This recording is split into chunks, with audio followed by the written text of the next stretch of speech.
Hello friends, welcome back to Notes Wire. आज का हमारा टॉपिक है साइटोटेक्सोनॉमी। अगर आप साइटोटेक्सोनॉमी वर्ड को ध्यान से देखोगे ना, तो आपको इसमें दो वर्ड नज़र आएंगे। पहला जो है साइटो और दूसरा है टेक्सोनॉमी। साइटो का मतलब होता है सेल और टेक्सोनॉमी का मतलब है क्लासिफिकेशन। यानी सिंपल शब्दों में जब हम ऑर्गेनिज्म का क्लासिफिकेशन उनके सेल के बेसिस पर करते हैं या सेल में प्रेजेंट कुछ स्पेशलाइज्ड स्ट्रक्चर के बेस पर करते हैं, तो यह प्रोसेस कहलाता है साइटोटेक्सोनॉमी, जिसका सिनॉप्सिस है इंट्रोडक्शन, डेफिनेशन, की concept in cytotaxonomy, importance of cytotaxonomy, application of cytotaxonomy, conclusion and reference.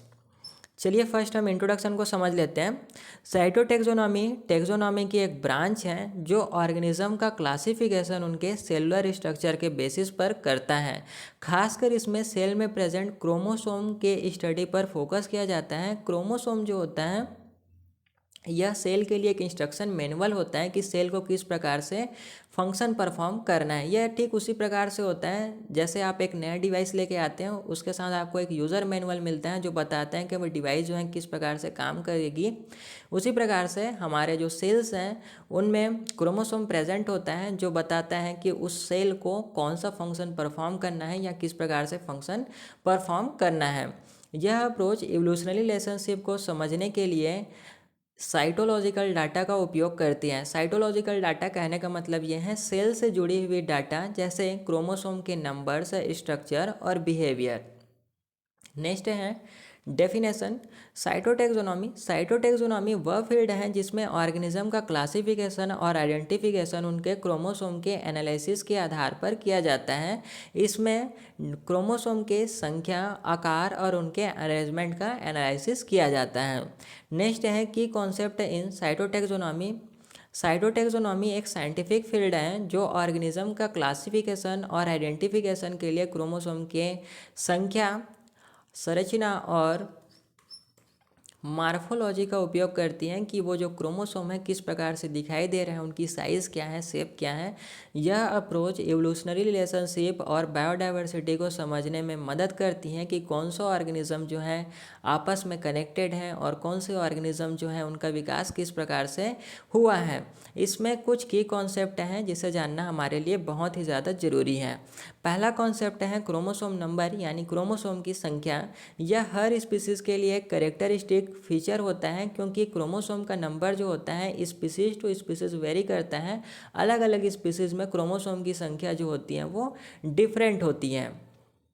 जैसे अगर हम घोड़े की बात करें तो घोड़े में 64 क्रोमोसोम प्रेजेंट होते हैं, गधा में 62 क्रोमोसोम प्रेजेंट होते हैं, यानी कि अलग स्पीसीज में अलग क्रोमोसोम नंबर्स हमें देखने को मिलेंगे। डिप्लॉयड और हैप्लॉयड नंबर्स के डिफरेंस इवोल्यूशनरी रिलेशनशिप का संकेत देते हैं। हैप्लॉयड और डिप्लॉयड को समझते हैं। हैप्लॉयड का मतलब होता है सिंगल सेट। जैसे आपने एक असाइनमेंट लिखा तो आपके पास क्या है, उसका सिंगल सेट है। देन आपने उसको फोटोकॉपी करवा लिया तो आपके पास दो सेट हो गए, तो वो क्या कहलाएंगे, डिप्लॉयड कहलाएंगे। तो हैप्लॉयड और डिप्लॉयड नंबर के माध्यम से या डिफरेंस के बेसिस पर हम इवोल्यूशनरी रिलेशनशिप को समझ सकते हैं। इसका एग्जांपल है क्लोजली रिलेटेड स्पीसीज अक्सर समान क्रोमोसोम नंबर शेयर करते हैं। जैसे अगर हम बात करते हैं चिंपांजी और ह्यूमन की, तो ह्यूमन में 46 क्रोमोसोम प्रेजेंट होते हैं और जबकि चिंपांजी में 48 क्रोमोसोम प्रेजेंट होते हैं। तो इससे हम एक एनालिसिस कर सकते हैं, अनुमान लगा सकते हैं कि हो सकता है कि चिंपांजी और जो ह्यूमन है इनके जो एंसेस्टर थे वो समान है। तो इस प्रकार से जो क्रोमोसोम नंबर होता है जीवों को क्लासिफाई करने के लिए एक इम्पॉर्टेंट कॉन्सेप्ट है। सेकंड है क्रोमोसोम स्ट्रक्चर, यानी क्रोमोसोम की संरचना। क्रोमोसोम की साइज, शेप और सेंट्रोमियर की पोजीशन साइटोटेक्सोनॉमी में महत्वपूर्ण होती हैं। देखिए क्रोमोसोम का साइज़ जो होता है स्पीसीज टू स्पीसीज वेरी करता है। साइज़ जो होता है किसी स्पीसीज में क्रोमोसोम का साइज़ जो होता है लॉन्ग होता है, किसी में स्मॉल होता है। शेप की बात करते हैं तो किसी ऑर्गेनिज्म में क्रोमोसोम का शेप जो होता है वो आपको एक्स शेप में देखने को मिलेंगे कुछ इस प्रकार से, और कोई कोई ऑर्गेनिज्म ऐसे होते हैं जिनमें ये सीधे आपको देखने को मिल सकते हैं। साथ ही साथ सेंट्रोमियर की पोजीशन साइटोटेक्सोनॉमी में इम्पॉर्टेंट होती है। देखिए सेंट्रोमियर क्या होता है, ये वाला इमेज आप अपने या डायग्राम जो है अपने नोट्स में ज़रूर बनाइएगा। ये डायग्राम मैं एक्चुअल में भूल गया था कि इसमें नोट्स में मेरे को ऐड करना है, लेकिन आप इसको ज़रूर से बनाइएगा। देखिए सेंट्रोमियर क्या होता है, ये आपको दो अलग अलग स्टैंड दिखाई दे रहे हैं। ये एक्चुअल में क्रोमोसोम का हिस्सा होता है जिसे हम क्रोमेटिड्स कहते हैं। ये क्रोमेटिड्स जिस स्थान पर मिलेंगे ना तो वो स्थान कहलाता है सेंट्रोमियर। जैसे कि यहाँ पे देखिएगा कि ये जो क्रोमेटिड्स जो हैं वो सेंटर में मिल रहे हैं, तो इस सेंट्रोमियर का नाम जो है मेटासेंट्रिक रख दिया गया।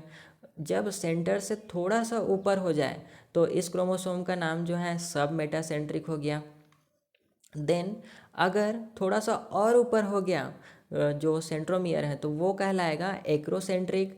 देन अगर ये टेल में प्रेजेंट है, यानी कि दो क्रोमेटिड्स अगर टेल से आपस में मिल रहे हैं तो वो कहलाएगा टीलोसेंट्रिक। इस प्रकार से जो क्रोमोसोम है उनको सेंट्रोमियर के बेसिस पर अलग अलग टाइप्स में क्लासीफाई किया गया है और इनके बेसिस पर भी स्पीसीज का क्लासिफिकेशन किया जाता है।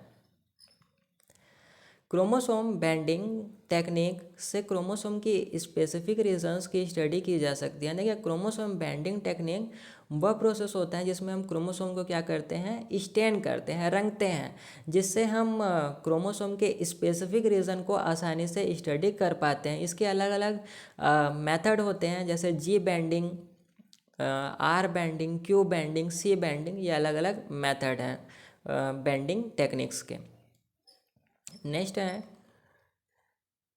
कैरियोटाइपिंग। कैरियोटाइप एनालिसिस क्रोमोसोम के अरेंजमेंट यानी उनकी व्यवस्था और मार्फोलॉजी को दर्शाते हैं कि वो किस प्रकार से दिखाई दे रहे हैं। इस प्रोसेस में क्रोमोसोम को साइज और स्ट्रक्चर के आधार पर क्लासिफाई किया जाता है। कैरियोटाइपिंग से स्पीसीज डिफरेंशिएशन और इवोल्यूशनरी ट्रेंड्स को ट्रेस किया जाता है। नेक्स्ट है इम्पॉर्टेंस ऑफ साइटोटैक्सोनॉमी। साइटोटैक्सोनॉमी के बहुत सारे इंपॉर्टेंस होते हैं। जैसे पहला इंपॉर्टेंट है species identification. Cytological feature species identification के लिए यूज़फुल होती हैं, खासकर क्राइप्टिक स्पीसीज में जो मार्फोलॉजिकल डिफरेंस कम होते हैं। देखिए क्राइप्टिक स्पीसीज ऐसे स्पीसीज होते हैं या ऐसे ऑर्गेनिज्म जो दिखने में सेम होते हैं बट उनका जो जेनेटिक मटेरियल्स होते हैं उनमें हमें डिफरेंट देखने को मिलता है। तो हम साइटोलॉजिकल फीचर या जो साइटोटैक्सोनॉमी है इसके मदद से जो मॉर्फोलॉजिकल ऑर्गेनिज्म जो है सेम दिख रहे हैं उन ऑर्गेनिज्म को भी क्लासीफाई कर सकते हैं अलग अलग स्पीसीज़ के रूप में। नेक्स्ट है evolutionary relationship. Cytotaxonomy evolutionary relationship को रिवेल करने में मदद करता है क्योंकि क्लोजली रिलेटेड स्पीसीज अक्सर समान क्रोमोसोम पैटर्न शेयर करते हैं। जैसे कि हमने ह्यूमन और चिंपांजी का एग्जांपल लिया था कि ह्यूमन में 46 क्रोमोसोम प्रेजेंट होते हैं और चिंपांजी में 48 क्रोमोसोम प्रेजेंट होते हैं, यानी कि इनके जो एंसेस्टर हैं या हमारे और जो चिंपांजी के एंसेस्टर हैं वो क्या थे, लगभग सेम हो सकते हैं या फिर हमारा जो इवोल्यूशन है वो चिंपांजी से हुआ हो सकता है। तो एक एनालिसिस मिलती है हमें। देन थर्ड इम्पॉर्टेंट है हाइब्रिडाइजेशन स्टडी। हाइब्रिडाइजेशन का मतलब होता है कि दो अलग अलग स्पीसीज के ऑर्गेनिज्म से एक नए संतान को उत्पन्न करना हाइब्रिडाइजेशन कहलाते हैं। तो इसके स्टडीज़ में भी साइटोटैक्सोनॉमी जो होती है बहुत ही ज़्यादा इंपॉर्टेंट होती है। साइटोटैक्सोनॉमी में हाइब्रिड स्पीसीज़ का स्टडी करना महत्वपूर्ण होता है, जहाँ पेरेंटल स्पीसीज़ के क्रोमोसोम का कॉम्बिनेशन नई स्पीसीज़ के इवोल्यूशन को समझने में मदद करती है। जैसे घोड़े की बात करते हैं और गधे की बात करते हैं। घोड़ा और गधा अलग अलग स्पीसीज हैं। घोड़े के पास होता है 64 क्रोमोसोम और गधे के पास होता है 62 क्रोमोसोम। जब इन दोनों का हाइब्रिडाइजेशन कराया जाता है तो एक नया स्पीसीज पैदा होता है जिसे हम खच्चर कहते हैं, जिसके पास 63 क्रोमोसोम प्रेजेंट होता है। तो इस प्रकार से क्रोमोसोम जो होता है वो हाइब्रिडाइजेशन के स्टडी में भी एक हेल्पफुल है, या साइटोटैक्सोनॉमी जो है वो हाइब्रिडाइजेशन के स्टडी में हेल्पफुल है। नेक्स्ट है application of cytotaxonomy. First application है plants and animals taxonomy. Cytotaxonomy का यूज़ प्लांट्स और एनिमल स्पीसीज के क्लासिफिकेशन में एक्सटेंसिवली होता है, खासकर प्लांट्स में पॉलीप्लॉइडी और क्रोमोसोमल वेरिएशन को ट्रेस करने में इसका उपयोग किया जाता है। पॉलीप्लॉइडी का मतलब होता है, अभी तक हमने हैप्लॉइड और डिप्लॉइड की बात की थी। हैप्लॉइड मतलब एक सेट क्रोमोसोम, डिप्लॉइड मतलब दो सेट ऑफ क्रोमोसोम। लेकिन जब हम पॉलीप्लॉइडी की बात करते हैं तो इसमें 3, 4, 5, 6 सेट क्रोमोसोम के आते हैं और ये अधिकतर हमें प्लांट में देखने को मिलते हैं। तो ऐसे प्लांट के क्लासिफिकेशन के लिए जो साइटोटैक्सोनॉमी होता है वो बहुत ही ज़्यादा इम्पॉर्टेंट हो जाता है। सेकंड है इवोल्यूशनरी बायोलॉजी। यह फील्ड इवोल्यूशनरी पैटर्न को समझने के लिए साइटोजेनेटिक डाटा का यूज़ करती हैं जो स्पीसीज़ के डाइवर्सिफिकेशन और एडाप्टेशन को एक्सप्लेन करने में मदद करती हैं कि किस प्रकार से एक स्पीसीज़ जो है दूसरे स्पीसीज़ से डिफरेंस है और किस प्रकार से एक स्पीसीज़ से दूसरे स्पीसीज़ को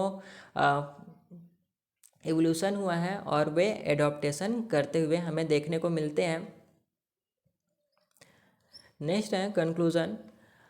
साइटोटैक्सोनॉमी एक पावरफुल टूल है जो ऑर्गेनिज्म के क्लासिफिकेशन और उनके इवोल्यूशनरी रिलेशनशिप को समझने में क्रोमोसोम के स्टडी का यूज़ करती है। यह फील्ड मार्फोलॉजिकल टैक्सोनॉमिकल लिमिटेशन को ओवरकम करने में मदद करती हैं क्योंकि मार्फोलॉजिकल में हम केवल बाहर से ऑर्गेनिज्म को देखकर क्लासीफाई करते हैं, जबकि साइटोटैक्सोनॉमी में हम उनके क्रोमोसोम के स्टडी करते हैं।